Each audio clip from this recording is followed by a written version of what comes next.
nakasabay sa barangay. Nakipag-coordinate po kami, sir. Para ano po. Lahat po nung nasa kaliwa, sir, bawal daw po yun as per barangay, sir, ha. Kaya gusto ko Pero po malaman kung sino po yung hepe at kukunin ko pa information. Dahil i-report ko din sa boss po, ko. sir. Ayun po, sir. Andyan, sir, yung sa ano niyo po. Ano po bang reklamo niya, sir? Ano po yung reklamo niya, sir?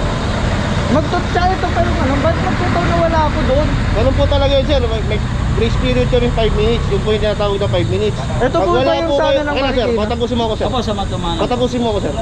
Pag wala po kayo, sir, tutowing na po talaga. Pag dumating ko within 5 minutes, titikitan lang, sir.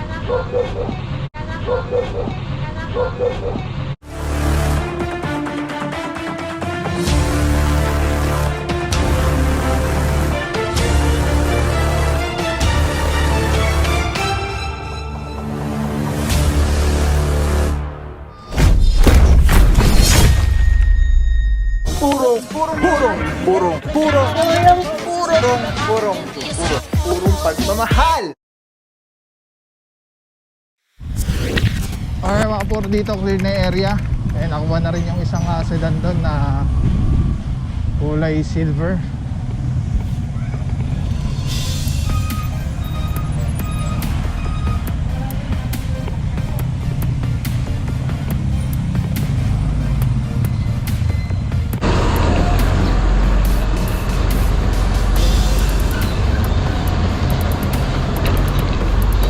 Alright mga puro, Freedom Park 4. No parking both sides. Ito, nagbababa lang. Ayun, isang TUV. Ay, di alis na. Okay.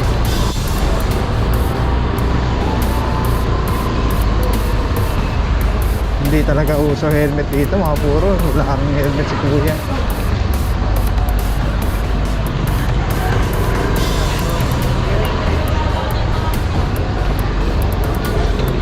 Tatlo kasama na dito sa Arugay.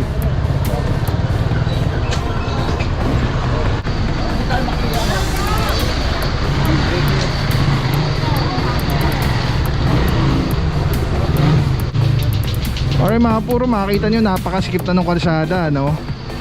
At corner pa siya. Corner, ito isang SUV.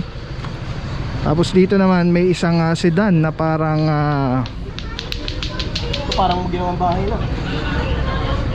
hindi natin alam kung maandar pa, no? Kasama na dito sa Arugay and barangay traffic. Face down, sir.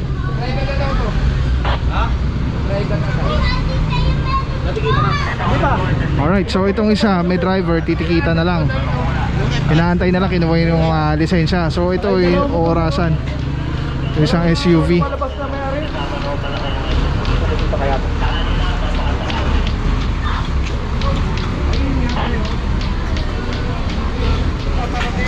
Ito sa inyo. Hoy, palit tayo. Ito sa inyo, mag-aanto eh.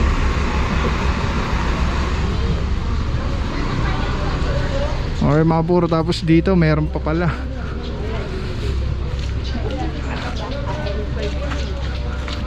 Palit tayo. Isang van. Ha? Di ko kayo nakakasinin. Ito may may-ari. Saan niya? May palabas.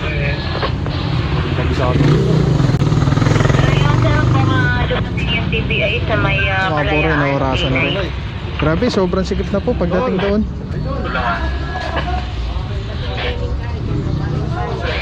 Oh, atras mo na lang. Alright, yan mga puro, antabay lang po ano. Lahat po yan, pagka may driver, titikita na lang within 5 minutes. Pero pagka after 5 minutes, wala pa rin driver na lumabas, subject pa rin po na po. Ito mukhang 5 minutes na yata ito. Pati yung nasa dulo doon.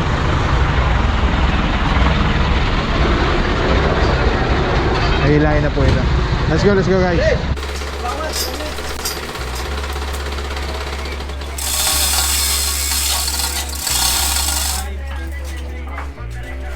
Bumati pala eh.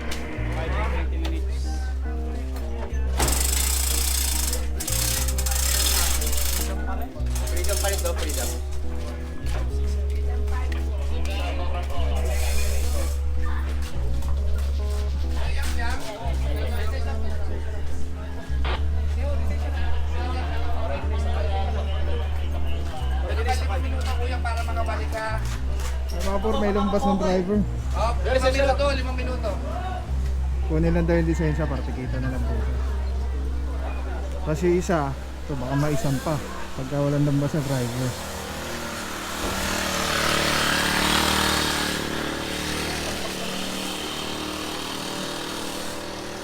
Time for.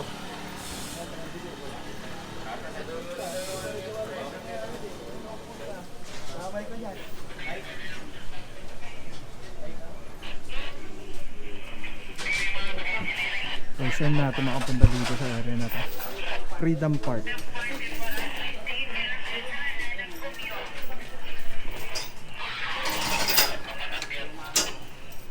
Okay mga puro, so ayan, ito hilahin na. Tapos yung dalawa doon kanina mga puro, may lumpas na driver. Yung kanina hindi lang, meron na yung kinuwala yung driver's license. Tapos kasabay yun sa SUV. Ayan, umabot naman, tinikita na lang po. Tapos ito lang, wala na. Naurasan na po ito, nagawa na ng impounding notice, may reference number na siya. Ina-expect na to sa Tumana, Marikina. Okay mga puro, kasama natin TTMD, Tika Sipagaling, Sir Dexter Cardenas. OIC for the day, Officer Calebag together with Officer Alvario. Kasama rin natin ng MMDAC SPD. At well coordinated tayo, kasama rin natin ng tropa ng barangay traffic. So ito na lang inaantay natin na driver titikitan.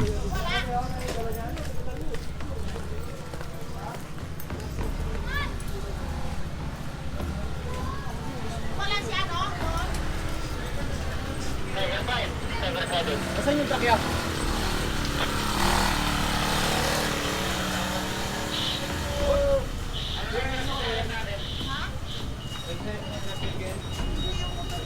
Nandun na, bubaba na. Alright, tabay na po mga puro. Ito na si Kuya, yung driver. Titikitan na lang po yung bigyan ng driver's license. Itong isa. Registro mo pero. Inalam mo yung may-ari nito? Hindi po. Hindi rin. Diyan lang po ako nakatala sa baba eh. Registro mo. Opo. Paso naman. Hindi po. Dito lang po ako sa baba sir. Nakatira. Pinaparking ko lang po. Impoundable pa rin pag unregistered ka. Hindi po. Hindi ko naman po Kahit na, illegal parking ka. Ayan o. Baka sir. Baka pwede naman sir. Diyan lang po ako nakatira sa baba. Unregistered sir, impoundable yan. Dito trabaho po ako sir. Ano sir eh. Dito lang po ako sa baba eh. Dito po ako nakatira Hindi ka sir eh. pwede pumarada dito. Kalsada yan. Ha? Baka sir pwede naman po sir. Impound to? Unregistered? Unregistered impound. Baka pwede naman. Mga puro, kasama natin Officer Singgayan upon checking ng ORCR, unregistered yung kanyang Kahit na sir, dapat pinasok mo dun sa inyo kung alam mo hindi nakarehistro.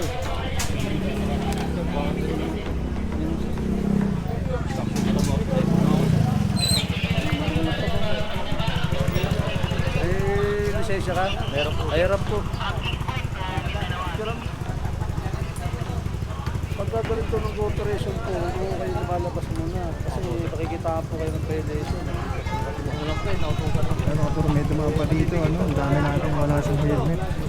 Tapos pag kay Officer Singgayan is impound daw po ito sa motorsiklo dahil unregistered. Alright, tapos yun dun, nihila na po. Natikita na lang si Bossing. Nakikita na lang yung dalawa dito ng sakyan. Wala pa po ang pagtubos sir. Sa looban naman po ako sir. Hindi po pwede yung kahit sa looban. Alam niyo naman po sa batas eh. Basta nasa government road na po kayo, yung mga pag-aari ng gobyerno, bawal. Tsaka sa LTO po, bawal naman po talaga tayo mag-ano, di ba? Pag sumakay po tayo ng motorcycle, kailangan po naka-safety helmet po tayo. Kasi yung kapatid niya kaklase namin, nung high school si Alright, titikita na lang po lahat. Ako, wala na naman helmet ko si Bossing. Pumasok pa rin.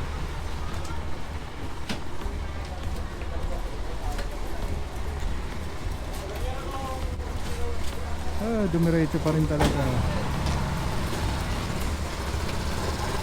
Pre! Dumiretso pa rin. Sakay niyo kayo.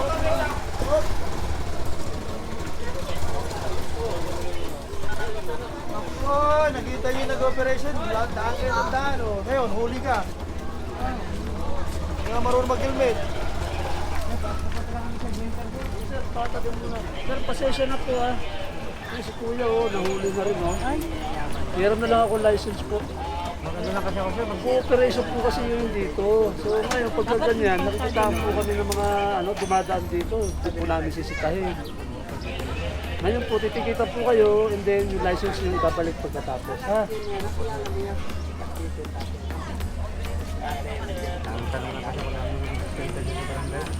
Pasensya na po ha. Kasi sir, may nahuli rin po. Alright, yan ang ating officer. Tiyan nyo at titikita na lang po sa riding without helmet.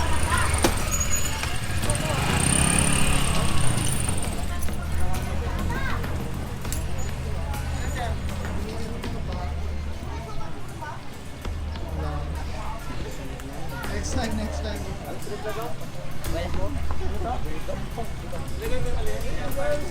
Welcome part 6. Tawag na po itong van. Let's go guys. Saan yun? Nasa kaliwa. Ang one side parking natin nasa kanan. One side parking, sir. Ito po yung sa barangay. Nakipag-coordinate po kami, sir. Para ano po. Lahat po nung nasa kaliwa, sir. Bawal daw po yun. As per barangay, sir, ha. Kaya gusto ko Pero po yung one malaman kung sino po yung hepe at kukunin ko pa yung information. Dahil i-report ko din sa Ayun boss po, ko. sir. Ayun po, sir. Andyan, sir, yung sa ano niyo po. Ano po bang reklamo niya, sir? Ano po yung reklamo niya, sir? Magtutsa ito pero ano, ba't magtutaw na wala ako doon? Ganun po talaga yun, sir. May grace period yun yung 5 minutes. Yung po yung tinatawag na 5 minutes. Ito po ba yung sana ng Okay na, sir. Marikina? Patapusin mo ako, sir. Opo, sa Matumanan. Patapusin mo ako, sir. Pag wala po kayo, sir, totowing na po talaga. Pag dumating ko within 5 minutes, titikitan lang, sir. Yun po yun, sir, yung sinasabi. Okay, sir. Na-explain ko na po. Ito, sir, meron kami letter order galing sa City Hall, sir. Ito po yung street niya, sir. Along Batalyon, sir. Kasama po yan, sir. Along. Yung one side parking niya, sir, nasa kanan. Pagpasok niya, sir, ng street. Yung kaliwa po, bawal. Yung pinaparkingan mo, sir, bawal yun, sir. No. Pinilata ka sa inyo ng motor? Oo. Magiging unfair na po tayo, sir. Hindi alam eh. Pero kasi ako eh.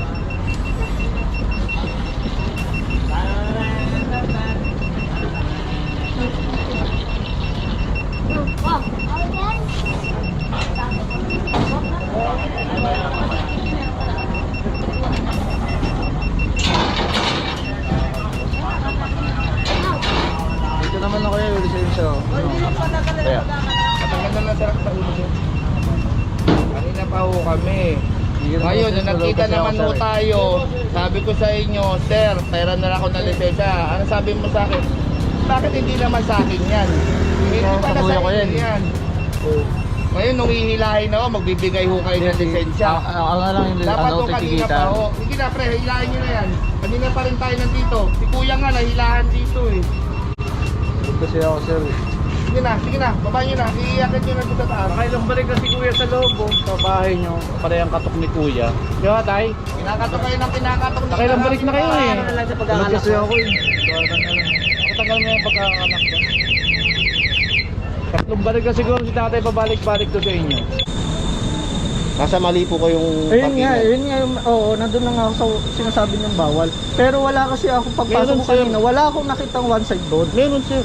Lahat Hindi ko po na yun. may ipapark doon kung wala eh. Meron, Kasi sir. sumusunod ako doon Alalaki, kada sir, week. ang alalaki ng ano nun, sir. Kada week lipatan yan eh. Minsan po. nasa kaliwa, minsan nasa kanan. Opo, one week po yun, sir. Kada week yun. Kada umaga lumalabas ako eh. Kasi kapag ano, lalo ng pagpapasok. Pag alam kong bawal sa kabila, doon ako nagpapark. Sir. Marami po Pero nakuha dun, sir. bakit ganun? MMDA tama po no? Sa local government, kami po sa local government. Opo, wala na po problema. Inano ko lang po kung saan po yung sino po nag-ooperate. Dahil ano ko lang naman sa boss ko, i-complain ko lang din Sige po. naman. May tamang complaint na naman po tayo. Sige po, nasagot naman po yung tanong mo, sir. Oo, nasagot. Okay, sir. Salamat po. Single ticketing system, ibig lang sabihin nun ay yung uniformity ng pag-enforce ng batas. Trapiko dito sa Metro Manila, para-parehas na schedule of fines and penalties ng bawat violation na karaniwang babaylet ng mga motorista. Sa phase 1 niya, wala pa yung device natin. So ngayon, yung paninikit, pangkaraniwan natin ginagawa, patuloy pa rin gagawin yun. Nakasanayan na, yun pa rin yung gagawin. Hindi ko kumpiska ng lisensya at i-issue lang ng ticket. Pero ngayon, plus demerit points. Nakakonekta kasi yung system natin ng bawat LGU sa database ng LTO. So ibig sabihin nun, kada huli ng bawat LGU and MMDA ay naka-record sa database ng LTO. So ibig sabihin nun, bawat huli merong kaakibat na demerit points. Depende sa bigat ng offense o nagawang violation ng isang motorista ay doon na katumbas na demerit points. Contestable naman din yun. Pwede mo i-contest within 10 working days. After which, saka lang mag-aalarma sa LTO pag hindi mo binayaran agad or hindi mo kinontest yung ticket na issue sa'yo. Yung demerit points ay napaka-importante rito dahil pag kahit 10 years